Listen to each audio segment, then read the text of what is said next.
আলাইকুম। আপনারা জানেন যে আমাদের অন্তর্বর্তীকালীন সরকারের 100 দিন পূর্তি হয়েছে কয়েকদিন আগে। তো 100 দিন পূর্তি উপলক্ষে আপনাদের জানার অধিকার আছে যে আমরা আইন মন্ত্রণালয় থেকে কি কাজ করেছি গত 100 দিনে, এটা জনগণের জানার অধিকার আছে। এই জন্য জানাচ্ছি। কয়েকটা জিনিস ক্লিয়ার করি, আমি অন্য কোনো মন্ত্রণালয়ের ব্যাপারে কোনো কথা বলবো না। আমার মন্ত্রণালয়ের জবাবদিহিতার অংশ হিসাবে আপনাদের কাছে এই জিনিসগুলো জানাচ্ছি। আর এই কাজগুলো করতে গিয়ে সব যে আইন মন্ত্রণালয় একা করেছি সেটা না, অনেক ক্ষেত্রে আমরা স্বরাষ্ট্র মন্ত্রণালয়ের সহায়তা পেয়েছি, কিছু কিছু ক্ষেত্রে অর্থ মন্ত্রণালয় এবং পূর্ত মন্ত্রণালয়ের সহায়তা পেয়েছি। ওনাদের অবদানের কথা স্মরণ করছি। আমরা কি কি করেছি একটু মোটা দাগে বলি। মামলা প্রত্যাহারের ব্যাপারে গত 1 জুলাই থেকে 5 আগস্ট পর্যন্ত 2024 পর্যন্ত ছাত্র জনতার গণ আন্দোলন দমনে দায়েরকৃত প্রায় সকল ফৌজদারি মামলা প্রত্যাহার করা হয়েছে। উপদেষ্টা পরিষদের আমরা সাইবার সিকিউরিটি অ্যাক্ট বাতিল হবে আপনাদের বলেছি।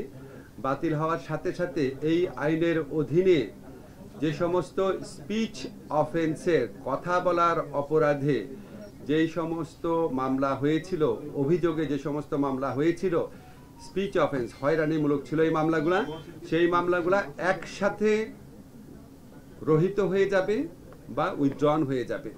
আমরা যখন এই সাইবার সিকিউরিটি অ্যাক্টে দায়ের করা স্পিচ মামলাগুলা প্রত্যাহার করতে গেলাম, দেখলাম একটা একটা করে করলে কয়েক বছর লাগবে। এই জন্য আমরা ওই আইনের মাধ্যমেই, যেই আইনের মাধ্যমে সাইবার সিকিউরিটি অ্যাক্টটা বাতিল হবে সেই আইনেই একটা বিধান রেখেছি, স্পিচ অফেন্সের সকল মামলা রহিত হয়ে যাবে। এটা আমরা আমাদের যারা আইন মন্ত্রণালয়ের কাজ আমরা করে দিয়েছি, এটা তথ্য প্রযুক্তি মন্ত্রণালয়ের কাছে আছে। এই আইনটা বাতিল হওয়ার সাথে সাথে সাইবার সুরক্ষা আইন নামে একটা আইন করা হবে, যেখানে কম্পিউটার এবং হ্যাকিং রিলেটেড অফেন্সগুলার বর্ণনা থাকবে। এই কম্পিউটার এবং হ্যাকিং রিলেটেড অফেন্সগুলো আমরা অব্যাহত রাখবো, এটা আপনাদেরকে বলেছি। না হলে দেশের তথ্য প্রযুক্তি যে নিরাপত্তা সেটা মারাত্মকভাবে বিঘ্নিত হবে। এটার সাথে মানুষের কথা বলার অধিকারের কোনো সম্পর্ক থাকবে না। সেকেন্ড হচ্ছে নতুন নিয়োগ এবং নিয়োগে সহায়তা। এখানে আমাদের অনেক অনেক অনেক শ্রম দিতে হয়েছে। আমাদের আইন মন্ত্রণালয়ের কর্মকর্তারা ক্ষেত্র বিশেষে, আপনারা খবর নিয়ে দেখেন, আপনারা সচিবালয় বিট করেন, আমরা ক্ষেত্র বিশেষে আমাদের কোনো কর্মকর্তা রাত 9টা-10টা পর্যন্ত কাজ করেছে। আমরা মাঝে মাঝে শুক্রবার অফিস করেছি, আমরা মাঝে মাঝে শনিবার অফিস করেছি। আমি আমার আইন মন্ত্রণালয়ের যত কর্মকর্তা আছেন তাদের প্রতি, সবার প্রতি ধন্যবাদ জানাচ্ছি। একটা অসম্ভব কর্মযজ্ঞ সম্পাদন করা হয়েছে, আপনারা শুনলে বুঝতে পারবেন। আমরা নিয়োগ সহায়তা বা নিয়োগের ক্ষেত্রে যে কাজগুলো করেছি একটু বলি। একটা হচ্ছে বাংলাদেশের প্রধান বিচারপতি সহ আপিল বিভাগে 5 জন বিচারপতি, হাইকোর্ট বিভাগে 23 জন বিচারপতি এবং অধস্তন আদালতে 109 জন বিচারক নিয়োগে সাচিবিক সহায়তা দেওয়া হয়েছে। বাংলাদেশের 61 জেলায় ইতিমধ্যে 4300 জন আইন কর্মকর্তা নিয়োগ প্রদান করা হয়েছে। এই যে আইন কর্মকর্তারা ছিল তারা ফ্যাসিস্ট সরকারের আমলে নিয়োগপ্রাপ্ত ছিল এবং 5 আগস্ট গণ অভ্যুত্থানের পর তারা অধিকাংশ 90%-এর বেশি তারা পালিয়ে গেছেন, তাদের কোনো খোঁজ খবর কিছুই নেই আর। এবং এই যে একটা বিরাট 4500-এর বেশি পদ, আপনারা জাস্ট ইমাজিন করে দেখেন যে আমরা কোনো পাবলিক সার্ভিস কমিশন না, আমরা কোনো জুডিশিয়াল সার্ভিস কমিশন না। বাংলাদেশের ইতিহাসে এত বেশি সংখ্যক নিয়োগ একটা মন্ত্রণালয় থেকে হয়েছে আমার ধারণা আর কোনো নজির নাই। এবং আমাদের কর্মকর্তারা প্রচণ্ড পরিশ্রম করেছে। প্রায় 90,000 থেকে 1 লক্ষ আবেদনকে স্ক্রুটিনি করে 4300 জন আইন কর্মকর্তাকে নিয়োগ প্রদান করা হয়েছে গত 3 মাসের মধ্যে। এই নিয়োগের সুফল কি, এটা লাভটা কি? লাভটা হচ্ছে এর ফলে দ্রুততম সময় সকল উদ্দেশ্য প্রণোদিত হয়রানিমূলক এবং মিথ্যা মামলা প্রত্যাহার করা সম্ভব হবে। কারণ আপনি জানেন বিগত সরকারের আমলে অনেক মিথ্যা মামলা, গায়েবী মামলা হয়েছে।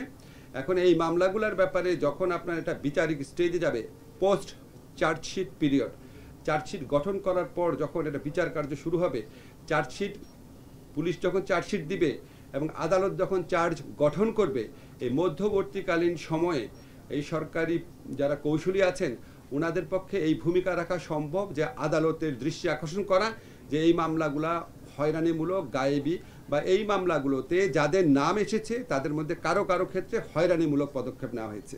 এটা কোন ক্ষেত্রে রেলিভেন্ট আপনাদের বলি, আপনারা অনেকেই পত্রপত্রিকায় দেখেছেন অনেক ঢালাও মামলা হচ্ছে, সরকার কিন্তু মামলা করছে না, ব্যক্তি পর্যায়ে ঢালাও মামলা হচ্ছে, মামলার নামে আপনার বাণিজ্য করা হচ্ছে, হয়রানি করা হচ্ছে। তো যারা হয়রানির শিকার হচ্ছে, যারা এই মানে শত্রুতামূলক মামলার শিকার হচ্ছেন, যাদেরকে আপনার মানে কি বলবো আর বাণিজ্যিক কারণে যাদের মামলার আসামি করা হয়েছে, তাদের জন্য বিরাট একটা প্রতিকারের সুযোগ সৃষ্টি হবে এই সকল আদালতে সরকারি প্রকৌশলী আপনার রিক্রুট করার মাধ্যমে, এটা আমরা আশা করছি। এছাড়া বর্ডার গার্ড বাংলাদেশে বিস্ফোরক মামলা পরিচালনার জন্য 20 জন স্পেশাল পাবলিক প্রসিকিউটরকে নিয়োগ দেওয়া হয়েছে। আন্তর্জাতিক অপরাধ ট্রাইব্যুনাল পুনর্গঠন করেছি আমরা, এটা আপনারা জানেন, এটা আমাদের অন্যতম প্রধান এজেন্ডা ছিল। এরপর চিফ প্রসিকিউটর সহ 11 জন প্রসিকিউটরকে নিয়োগ প্রদান করা হয়েছে। এছাড়া স্পেশাল প্রসিকিউটরাল অ্যাডভাইজার হিসাবে বিদেশি এবং দেশি বিশেষজ্ঞ পর্যায়ের আইনজীবীরা নিয়োগ প্রাপ্ত হচ্ছেন। বিদেশি যিনি আছেন ওনার নিয়োগপত্র সম্পন্ন হয়েছে আজকে, আপনারা 2-1 দিনের মধ্যে জানবেন। দেশি যিনি আছেন আইন বিশেষজ্ঞ, ওনার একটা প্রসেসের মধ্যে রয়েছে, আশা করি এই সপ্তাহের মধ্যে এটা হয়ে যাবে। এছাড়া অ্যাটর্নি জেনারেল অফিসে 239 জন আইন কর্মকর্তা, অ্যাটর্নি জেনারেল, অতিরিক্ত অ্যাটর্নি জেনারেল, সহকারী attorney general, deputy attorney general, এই 229 জন আইন কর্মকর্তাকে নিয়োগ প্রদান করা হয়েছে। আমরা কিছু আইনগত সংস্কারের কাজ করেছি, তার মধ্যে সবচেয়ে প্রধান যেটা, সেটা হচ্ছে আন্তর্জাতিক অপরাধ ট্রাইব্যুনাল অ্যাক্ট যেটা ছিল 1973-তে, সেখানে কিছু কিছু মারাত্মক বিচ্যুতি কথা বিভিন্ন দেশি বিদেশি মানবাধিকার সংগঠনগুলো বলেছিলেন। বিভিন্ন সময়ে আমাদের এখানে সিভিল সোসাইটিও বলেছিলেন। আমরা যখন এটা সংস্কারের উদ্যোগ নিলাম, আমরা চেয়েছি বিচারটা যেন বৈশ্বিক পর্যায়ে, দেশীয় পর্যায়ে গ্রহণযোগ্য হয়, একই সাথে এটার মাধ্যমে যেন সুবিচার নিশ্চিত করা হয়। এই জন্য আমরা ব্যাপক কনসালটেশন করেছি, আপনারা দেখেছেন আমরা ওপেন গোল টেবিল বৈঠক করেছি। এরপর দেশি বিদেশি বিভিন্ন এক্সপার্ট, 3 জন বিদেশি এক্সপার্ট সহ প্রায় কমপক্ষে 20 থেকে 25 জন এক্সপার্টের আমরা ওপিনিয়ন নিয়েছি। আমরা চেষ্টা করেছি একটা অসাধারণ একটা সংশোধনী করার জন্য, যেটা এই বিচারের গুরুত্ব, এই বিচারের আপনার যৌক্তিকতা, বিচারের গ্রহণযোগ্যতা অনেক বাড়িয়ে দিবে। আগামীকাল উপদেষ্টা পরিষদের মিটিংয়ে সেই অ্যামেন্ডমেন্টটা তোলা হবে।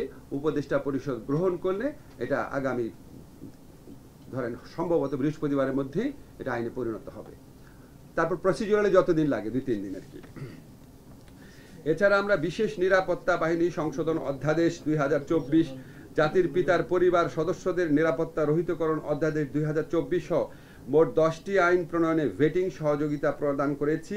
এছাড়া 95টি প্রজ্ঞাপন, 33টি বৈদেশিক চুক্তি ও সমঝোতা স্মারকে ভেটিং করা হয়েছে আইন মন্ত্রণালয়ের পক্ষ থেকে।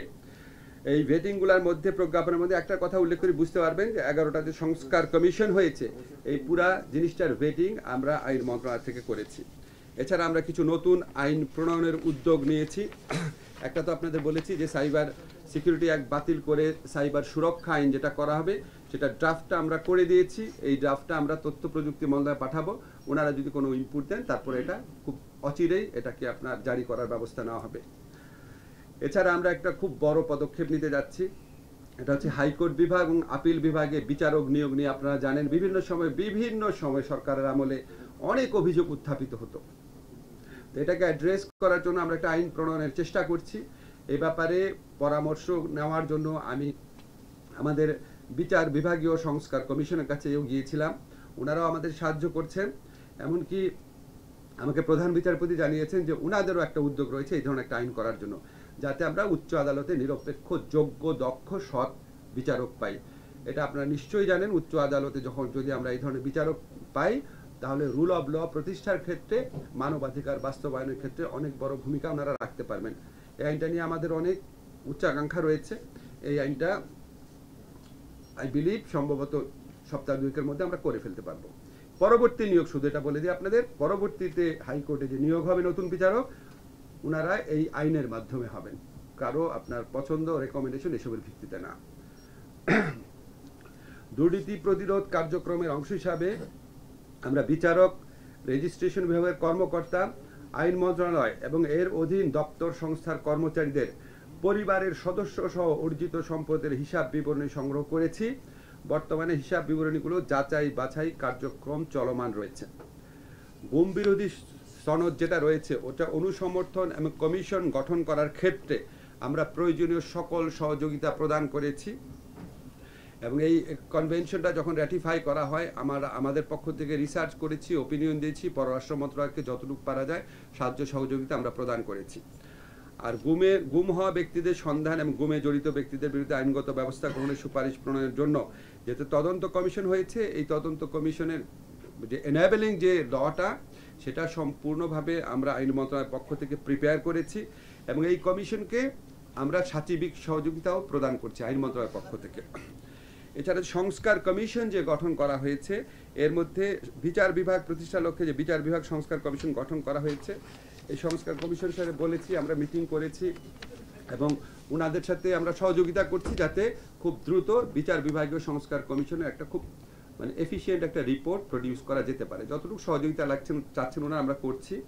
এছাড়া সংবিধান সংস্কার কমিশন, নির্বাচন সংস্কার কমিশন এবং বিচার বিভাগীয় সংস্কার কমিশন, এই তিনটা কমিশন গঠনে প্রয়োজনীয় সহযোগিতা প্রদান এবং এই কমিশনগুলোকে সকল প্রকার সাচিবিক সহযোগিতা আমাদের মন্ত্রণালয়ের পক্ষ থেকে দেওয়া হচ্ছে।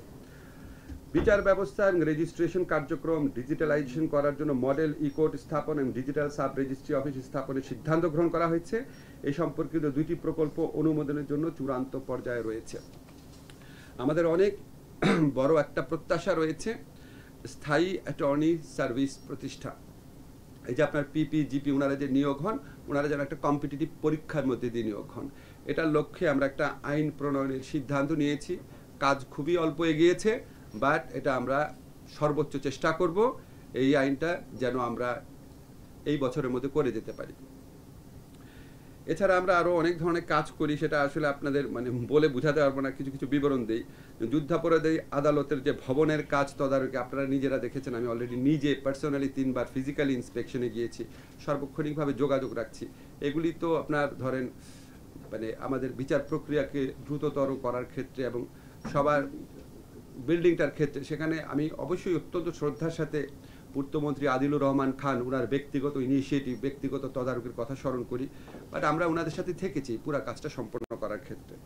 বিভিন্ন কমিশনে লোক নিয়োগের যে আইনগত দিক পর্যালোচনা, ধরেন পাবলিক সার্ভিস কমিশনে বা নির্বাচন কমিশনে নিয়োগের প্রক্রিয়াটা কী হবে, এই সম্পূর্ণ আইনগত পর্যালোচনাগুলো আমরা করে দিই যে কোনো নতুন নিয়োগের ক্ষেত্রে।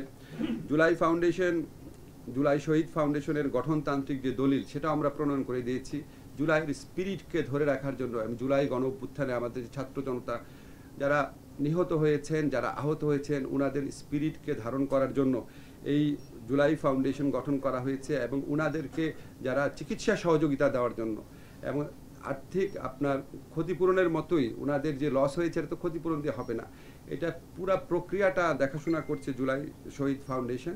এটার দলিল আমরা প্রণয়ন করে দিয়েছি। এরকম আরও অনেক কিছু কাজটা যাচ্ছে।